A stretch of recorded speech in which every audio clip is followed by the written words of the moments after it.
Hey everyone, Drew here, and today Sixer surprised us all by releasing a new character on the weekend apparently, and it is Storm Jeanne and Mikaela, and let me tell you, both of them look very, very strong. Their stats lean more towards attack and away from HP, and Jeanne's speed is above average. On the active skill side, we have as a first skill attack and stealth, which gives 2 spirits and the stealth status effect. Very nice skill for Jeanne there. Pretty high spirit for what it does, but otherwise pretty standard, of course. But then we have the classical healing rage, which we already saw in Dark Jeanne. It's pretty much the same skill, gives 2 spirit, just 50 time units, and it heals for 50% of max HP and also enrages the user, so Jeanne in this case. I'm actually not sure if we should call her Jeanne or Sean after a discussion I had with some friends recently, but yeah, it's actually Sean the Arc, I guess, but I'm too used to calling her Jeanne at this point. Anyways, moving on to her third skill, we have Survival Stun, and this is really, really good for stalling because it costs 0 spirit.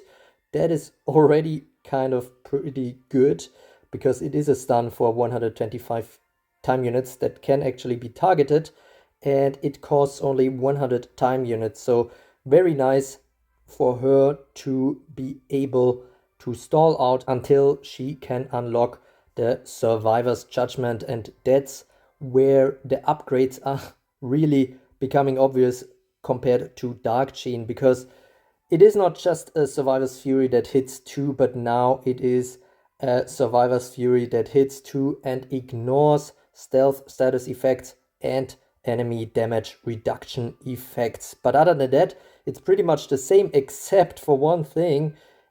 Anytime she uses it, she gets the Endure status effect, which means she gets a temporary hold ground, and that gets very interesting when we look at the passive skills. And we look at the second one first here, because that's where this is going. We have the divine immovability that she can unlock if you limit break her once. And so whenever she enters the battle or is at the battle from the start, she will get the endure effect. So basically, in comparison to Lancelot, she already gets the temporary hold ground right from the get-go, while Lancelot needs to unlock it first. And she also heals whenever she takes damage from an attack. She heals 20% of max HP, so that's a second form of healing that we have here for her. And we have the stealth attack, which lets her purify herself. So very good stuff here already. And then we get to the juicy part, which is Mikaela's Vengeance. So whenever a non-conjured ally on the battlefield is defeated or sacrificed while Jeanne is still staying alive, Mikaela is summoned.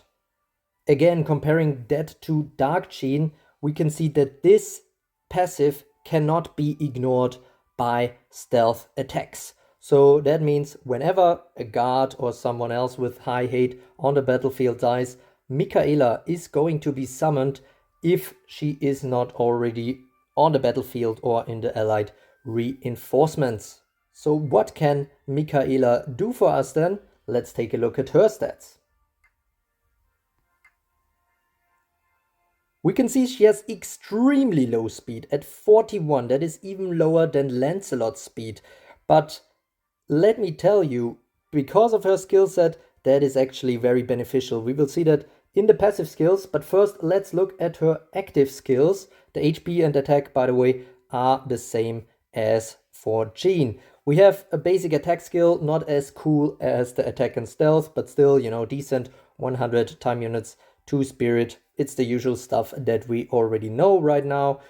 Then we have Purify Heal, which is basically an upgrade to the original Fire Collins skill, because now it doesn't cost any spirit to do it. So we have 50 time units, 0 spirit, and we can heal and purify any ally for 25% 50% of their max HP. So that's a pretty good skill already. And then we have the time drain rate, which is kind of a time strike skill that ignores damage reductions and also fully heals Mikaela. Unfortunately, this time rate is only applicable to units that are at 130 TU or higher.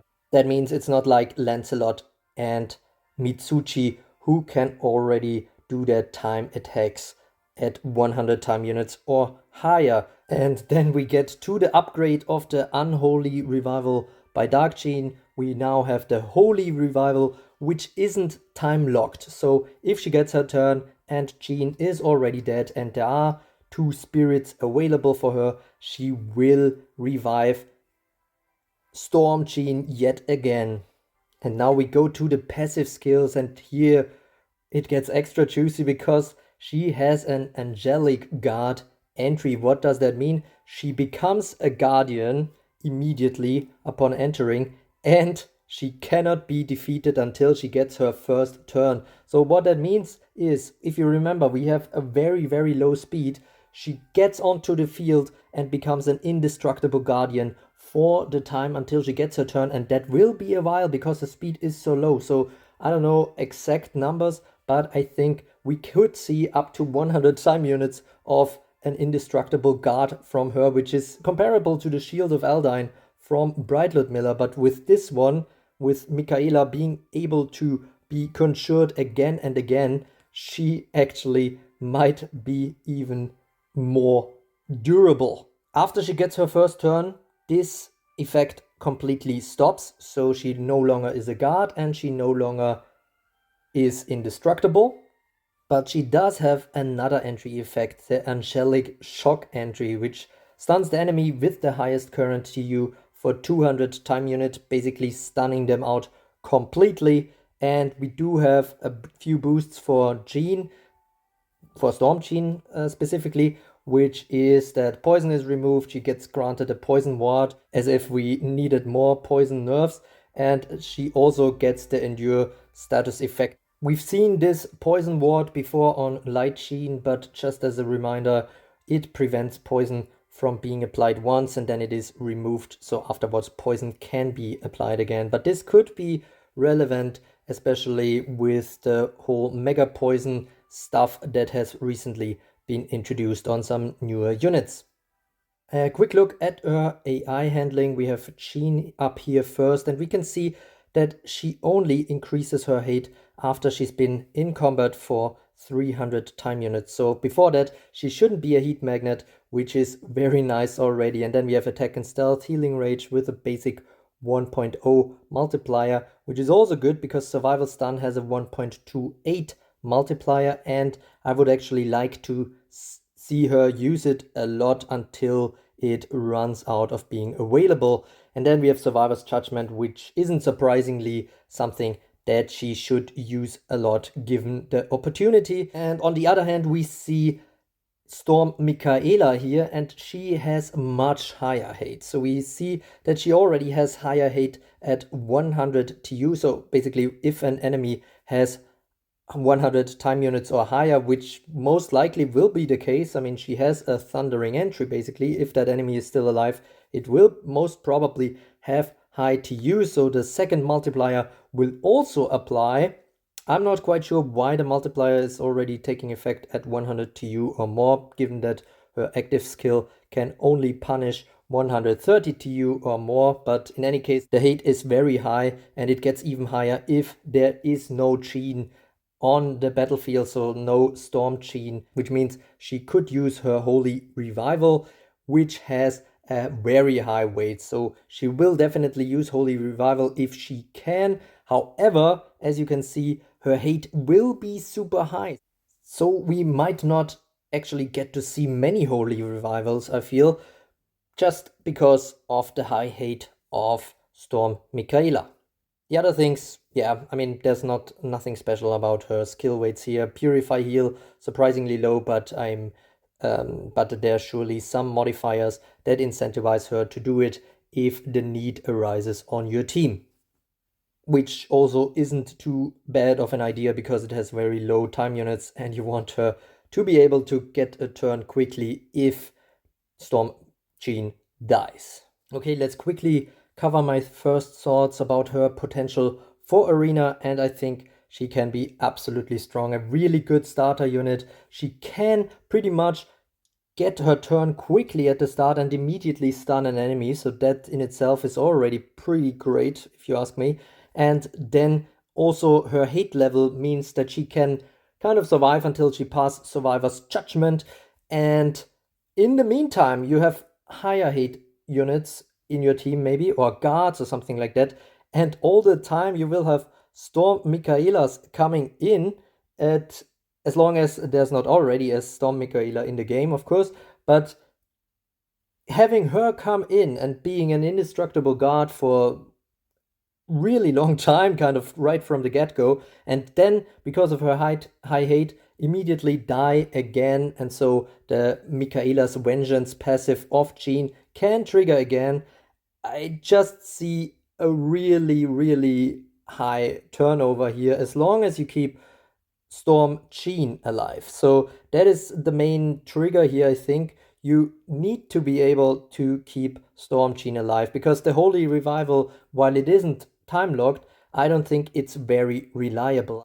I mean, you could have Mikaela's Vengeance triggering, and then before Mikaela actually gets her first turn, Storm Jeanne dies because of a multi-attack, so an attack that hits more than one. Then it's actually good. She, Mikaela gets her first turn, that is guaranteed because of her passive, and if she has 2 spirit at that point, she will use Holy Revival. But if not, she is no longer a guard, she is no longer indestructible, doesn't have hold ground or anything really. I mean, she does have the time drain rate basically, which means she can recover full health, but her hate is so insanely high that I can't see her survive for a very long time. And this isn't necessarily a bad thing, because as long as Jeanne is alive, the Mikaela's Vengeance can trigger again and again, as long as she dies regularly, but she will stall the enemy team a lot. I mean, she is stunning on entry, but I mean, the main thing really here for me is the 100% guard and being indestructible. So kind of like Brightlet Miller using her Shield of Aldine, but just, immediately from the get-go going on the battlefield and being that full guard. So all that being said, I mean, I know this is a bit of a rough estimate, and, Storm Jeanne is being released very fast and surprisingly on this day, December 31st. So where do I think she can go on my tier list? I think she absolutely has SSS tier potential, and I don't say that lightly. Let's see how she performs on the battlefield first. I mean, the banner is longer than usual. It is a very long time that we can still see how she performs on the battlefield, so stay tuned in any case. But I do have a very good feeling for her, and I'm pretty convinced I'm gonna pull for her myself. So this is it for now. I apologize if this was a bit of a rougher review than usual, but there are some time constraints at play today. But in any case, we start the new year strong with a very strong unit. Storm Jeanne and Mikaela are live now. Don't forget to like and subscribe to become a true carrot, and I wish you all a happy new year. And as always, thanks for watching.